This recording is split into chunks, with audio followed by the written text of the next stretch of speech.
Hello YouTube, it's the Sydney again. Got something on my face there, excuse me. Ew, gross. Alright, yes, I'm going to use YouTube as my personal mirror so that all of my 7 followers can see how gross my face is. Yes, it's gross. Sorry about that. I'm just giving you an update. I lost my head there a little bit in the last video. Going a little crazy because I keep seeing misinformation and it hurts my little brain. My little brain, gets hurt. I'm back at home. I'm keeping it easy. Just doing the things. Got a new job. I'm working at the Canadian United Fruit Pickers. Packers. Anyway, that company's hired me on as a power engineer, and I look forward to starting on the Monday. It is currently April 9th, 2020 by our standard calendar. It's a Thursday, so on Monday I start work at the new job. It's going to be cool. I'm looking forward to it. I'm looking forward to getting back to work. Looking forward to seeing what the new challenges are, what I can adapt to, and see how the world works. I like during the apocalypse I can get a new job. That's cool. Good for me. It makes me essential again because gotta work, so I'll be going from home to work to home, and so on and so forth. Which really, my life hasn't changed all that much. Just sort of hunker down, keep your clothes clean, do your thing, that sort of deal. I'm toying with the idea of starting a podcast when this is all over, when the WHO says that this is complete. I'm going to call it the Postapodclyptic podcast. Postapod, see, I did that. I made a pun. And we're going to talk about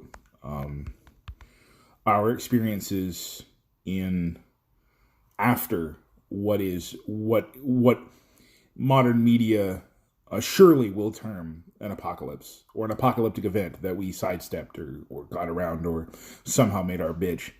And I feel this.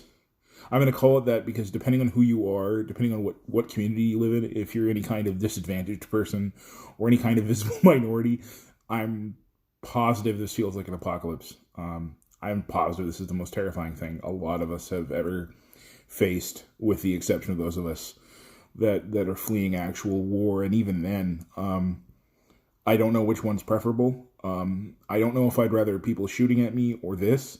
I think this, because at least this, I can stay at home on my couch and not put myself in danger. I mean, war is pretty dangerous. Like, just by virtue of standing on the street corner during a war, it's dangerous. Whereas with this virus, I can stand on a street corner by myself and nothing will happen. So yeah, virus preferable to war in Sydney's opinion. But it's just my opinion. So the post-apocalyptic cast will be just my stream of consciousness for the first part, getting dialed in, figuring out how to do the podcast thing. I have things to acquire in the interim, like I got to build a computer. That's for another project, but I got to get a computer that actually runs proper, and I'm going to get a basic setup, some monitoring headphones and a decent microphone that doesn't sound like I'm doing this, and a decent mixing pod. Like, you can get all that stuff for sub $200 or even cheaper if you know where to look, and I don't, but that's okay. I would plan to have some guests in. That is essentially what I'd like to do, is bring them into my apartment, and we basically just sit down and talk about our experiences during this big event. And I'm not sure how long it'll run. I'm not sure how I'll release it. I might release it through... I don't know. I haven't got that far yet. I don't know what I'll do. I have no idea. But that's just the vaporware of this project. So, Post-Apocalyptic Podcast. Or Post-Apocalyptic Cast. If Rant Media was still around, I would definitely hit up Sim or Sean and get them to help me, but I don't know if that's still a thing that happens. But in the fullness of time, I'll reach out to some people I know, and we'll go from there. There's a lot of misinformation, guys. A lot of very traumatic events have happened in the United States over the last couple of days. Bernie Sanders has stepped down historically. I'm going to be honest with you guys. I didn't really have any hope for Mr. Sanders anyway, because he's 3,000 years old. and he's been keeping up this breakneck pressure since 2016 and back further. I don't think he's stopped running since he started his political career back when things were in black and white.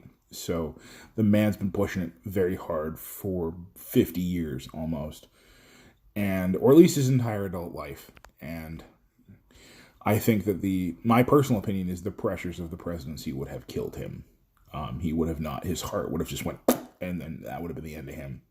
I think that Mr. Sanders is far better off leading Vermont, because it's something he can do. It's something he's very good at. His policies are, in my opinion, good, but I'm a dirty leftist.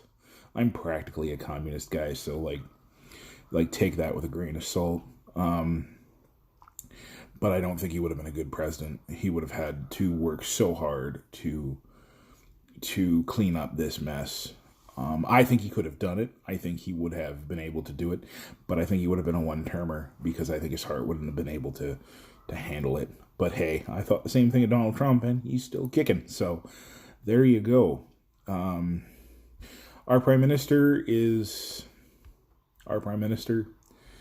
I give him a lot of shit for a lot of things, but I mean, I can't give him shit for this because he's doing, really good job. When I see him speak, I am made calm.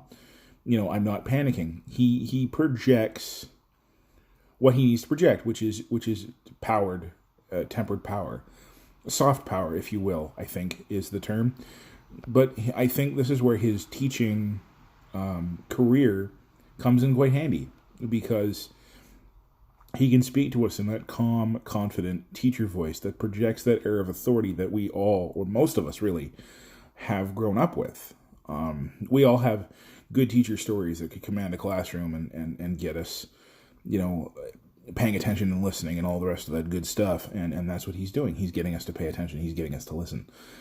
So, that's where that's concerned. But he's not doing, well, I don't know. I'm not privy to his thought process. I'm not privy to Canadian politics. Like, the way I thought to run things, apparently we can't do because the laws that I want to, or I would hypothetically enact, don't actually exist anymore. So, I'm running on old data, so I'm not even going to try and step in and say, well, this is what should be done, because I have no idea what should be done. Quite frankly, I would not be like him were I in the top chair. I would be a lot more afraid. And I would be a lot more militant in my standing with Canada. And that may not be what Canada needs right now. I don't know. I'm only one person. So we talked about the podcast. We talked a little bit about how I'm doing. We rambled a little bit. It's just about 8 minutes, 15 seconds now. So, pardon me. I'm going to take this opportunity to thank everybody. My heart goes out to the people of New York City and the state of New York. My heart goes out to the people of Brazil.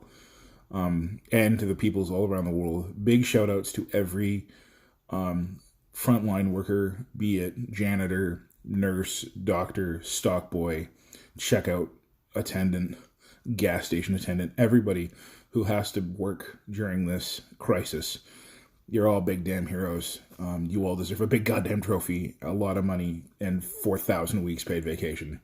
Because you're going above and beyond in perilous of times, and I've done most of your jobs, with the exception of the medical field. I've been a stock boy, I've been a gas attendant, I've been a lot of these things. And when I was younger, I don't know if I could handle that job in this kind of conditions with the younger self that I was. I have no idea if I could do it, and you guys are doing it. You guys are shouldering a hell of a load, and thank you for that. It's only one man's thank you, but I hope that we smarten up and get you guys the money you receive, or the money you deserve to do this job. Okay, so we've done that. I thanked the people that need to thank. Remember, everyone, we'll never defeat this enemy if we are at each other's throats. So until next time, wash your goddamn hands. Stay in goddamn sight if you can. My name is Sidney Anderson. That's all that I've said. End of line.